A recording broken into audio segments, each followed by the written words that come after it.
Yeah, good day for you. Thank you very much. I'm extremely grateful that I have been invited to speak to such a illustrious gathering. I guess it has to do with the fact that I did not show up for the 3rd October because I wasn't in, so they tried their luck again, and I think it was my good fortune to have an even larger gathering to address. Thank you very much. And just maybe one more international activity I could propose to you is the International Beer Championship. I mean, coming from Germany, you have wine, maybe you should also taste some beer. Well, we are not into the brewery business. I know that I'm now standing between you and your well-earned lunch, so I try to be not too long. I have prepared a presentation, and I'm talking about to start with, about the Goethe Institute as a worldwide network. We are not as wide as the Rotary Club, but we are pretty large as well. But to start with, I would like to introduce who was Goethe. I mean, who's the person we have been named after? Most of you will know we are named after Johann Wolfgang von Goethe. He was one of the most important German writers, dramatists. He wrote poetry. I mean, he's the German Kalidasa, you could say, only a little later. He was a universal genius. He wrote about colors. I mean, he did science of color. He detected a small bone in your jaw. I mean, it was a time where you could still be a universal genius and not a very myopic, you know, I don't know. We are not that genius anymore, I feel, because we are too focused on one thing. At the same time, he was a German with a strong European outlook. One of his favorite countries was Italy. That is still very much mirrored by the German compatriots who love to travel to Italy and enjoy the Dolce Vita. And his work has still an immense impact on German language and culture today. So when the Goethe Institute was founded, one thought his name really summarizes what is interesting and good and important in German culture. I want to give you a little background on the history. We are actually celebrating 60 years anniversary this year, because the Goethe Institute was founded in 1951, basically as an institute for training foreign German teachers. So that's how we started. It was mainly about German language and spreading that language across continents. In 1959, all German cultural institutes that had been working independently in many ways abroad were put under the umbrella of the Goethe Institute. That language-focused work changed quite dramatically in the course of the student revolution in Germany. I think you are all aware 1968 was a watershed in Europe, where the students stood up and said, you know, we have to do something new. And that's when we started very intensively our cultural program work, which was mainly characterized by socio-political topics. Then another important point is the fall of the Berlin Wall.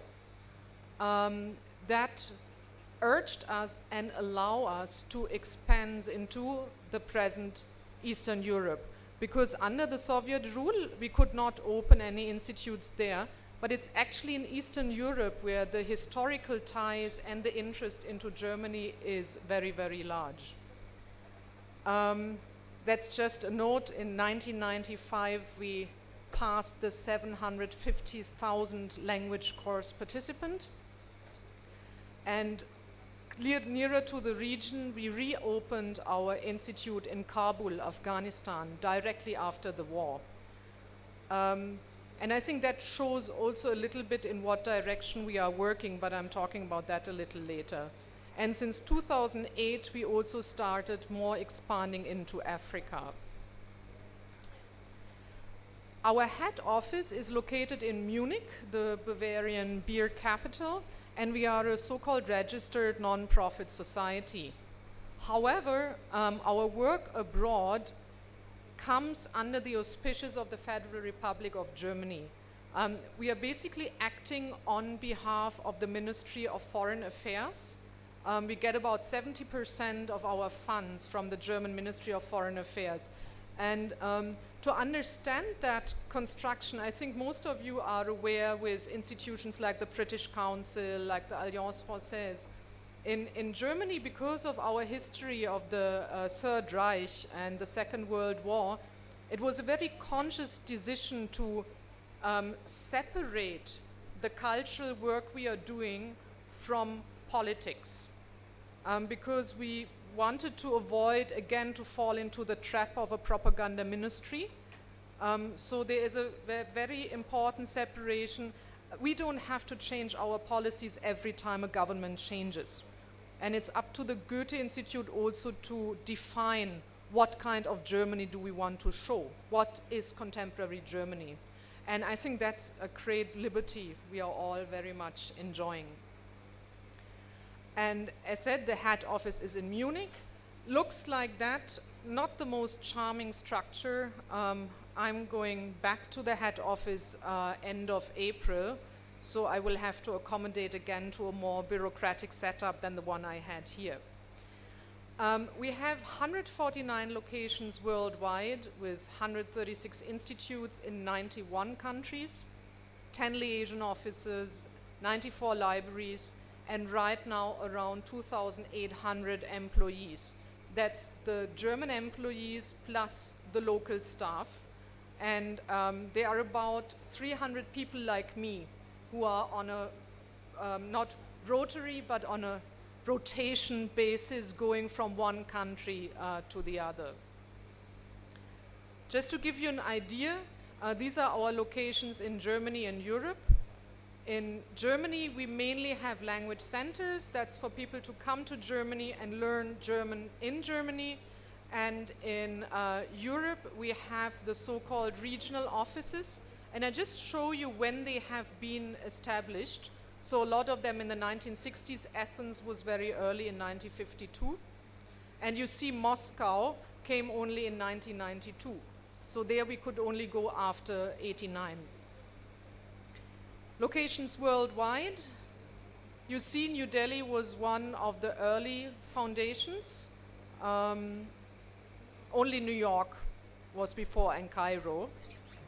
And you see all the different offices. However, I mean, that's just the backdrop to see the scale of what we are doing. But when it comes to building communities, we have to understand what we are actually doing. So our mission is foremost, that's how we started with, is promoting German as a foreign and a second language. However, I would say we go beyond that in many respects, that we actually promote a multilinguist society. And that is something which I always feel resonates extremely well in a setting like India, because you are a multilinguist society. And Germany always felt, and it has been taken up by the Goethe Institute, that we cannot live with just one language. I mean, English is important. It's otherwise, if I wouldn't speak English, I couldn't speak to you, you wouldn't understand me. But at the end of the day, we have to see that we preserve Kannada, Tamil, Bengali, everything. I mean, we would be so much poorer if we wouldn't keep our mother tongues. So we need additional proficiencies, but not a proficiency instead of something else. The second pillar is our cultural programs. There we encourage international cultural cooperation. And for information, we want to convey a comprehensive image of Germany through information about cultural, social, and political life. The main belief is that if you learn a language, you have to learn about the culture, or vice versa. To understand a culture without knowing the language is extremely difficult, but just to learn a language for technical purposes and not bothering about the culture that comes with it is also a problem. So what we try is to form, to a certain extent, holistic communities who look at all these things equally. So what is our vision? I mean, the first vision is obviously our mission. We want to bring the multifaceted image of Germany to the world, provide access to German language, culture, and society, and promote international cultural cooperation. However, I have the feeling, and I guess you must have been discussing that in the last days a lot, what at the end of the day builds communities is a shared value system and a shared vision. So what we told ourselves, the staff around the world, and I'm not talking only about the German-born staff, but also the local staff, we represent an open Germany. We want to build bridges that cross cultural and political borders. And I mean, as you have seen in the map, we are working in very diverse political contexts. I mean, in India, we are working in a democracy, but we are also working in China, we are working in Egypt. I mean, Egypt is very much in the forefront now. And there is a tradition that the Goethe Institutes have always been, even in less democratic countries, a haven of open debate as far as possible, which I think has created also a specific kind of communities which transcends also limited political borders. We also, I would say, try hard to develop the skills to question our self-image as well as the perception of others, and deal with cultural diversity constructively, so see it as an advantage, not as a drawback. We open doors between the arts, education, science, and development, and we trust in the power of art and its ability to ask questions and unsettle. And to my point of view, apart from the communities we create through language, because you would have language communities at certain points, another very important part is that everywhere where we work, we gather partners for whom art and culture is equally important. Because our belief is that, I mean, there's always, especially in a country like India, maybe a debate of what is really necessary, like housing and roads and infrastructure. And we always like to point out, yes, but arts is equally important. And you can't just push it behind believing that you make a population happy, let's say, just with providing the bare necessities. Arts and cultures are part of making ourselves human. So that's a main value and premise on which we work. And we search for answers to the future questions of a globalized world. Our self-concept is that our work is based on cooperation and dialogue in partnership, on an historic awareness and an openness to foreign cultures. And the second is that our worldwide network now experience our optimal premises for improving understanding and tolerance between cultures. And I think if you look historically at the road the Goethe Institute has traveled since the 1950s, I think one very significant development is to understand that we are not only a promoter of German arts and culture abroad, but we have discovered that our network enables us actually to do a lot of things. Just an example, I had mentioned that we opened Kabul very early after the war. And in Kabul, the arts and culture infrastructure was finished. I mean, there was, under the Taliban, there was no dance, there was no music, there was no drama, there was no photography. So basically, a whole generation had been grown up without access to the arts. So we started to build up infrastructure there. And we realized that sometimes it was very difficult to work with Germans there. They were very afraid of the setting and da-da-da-da-da. And we started discussing it with our partners in India. And they were so keen to go that at the end of the day, a lot of programs we did in Afghanistan, we facilitated with our Indian partners who went then from Delhi, I mean, Indian photographers, Indian theater people who went to Afghanistan. So in that respect, the scope has broadened in the last years. Those of you from India might be a little, wondering why am I talking about the Goethe Institute, because everybody knows here we are the Max Müller Bhavan. I think India is big enough a country to call for an aberration. Only in India, the Goethe Institute has another name. Everywhere we are the Goethe Institute. Only in India, we started off as the Max Müller Bhavan, named after Friedrich Max Müller, who was a German Indologist and Sanskrit scholar. I think most of you know him. He traced the common roots of Indo-European civilization to the ancient Vedic culture of India. He translated the Upanishads and the Rig Vedas, making them, to a large extent, for the first time, accessible to those Indians who were not privileged to learn Sanskrit. And his central focus was in comparative theology and philology. And at the time of setting up the institutions in India, we have just actually celebrated our Golden Jubilee.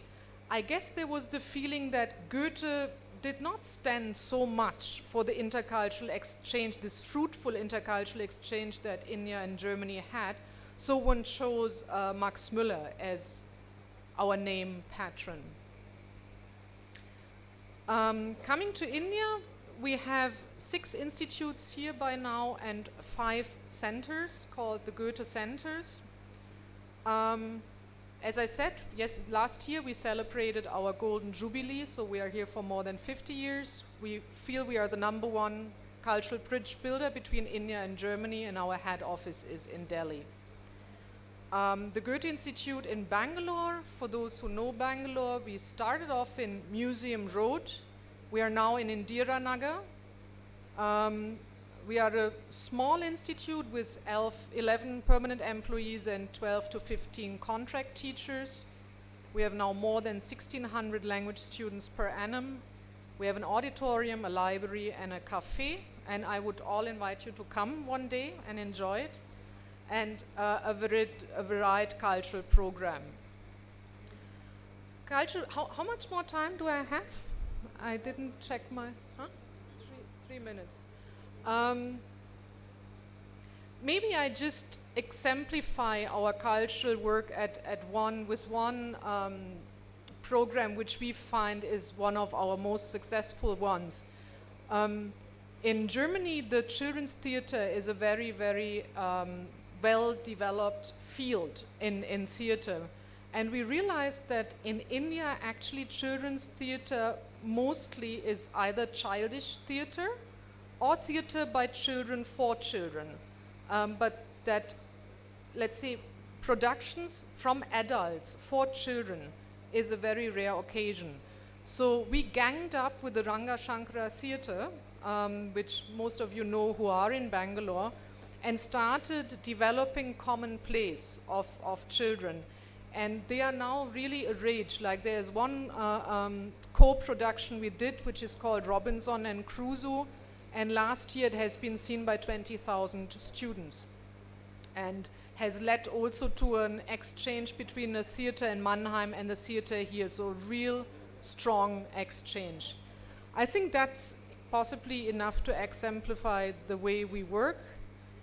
And just to give you some final statistics, we have 80 language courses from beginners level up to where you learn speaking like a mother tongue. We have about 47 programs with 18,000 audience, and we also could reopen our library in 2008. So we have now active 255 lenders and 5,000 media lend. As compared to the whole, I'm not gonna go through that. We are a small institute, but I feel extremely privileged to be in Bangalore because our activities went from, a little bit to really a lot, and it has been a lot of fun for me to be here. Thank you.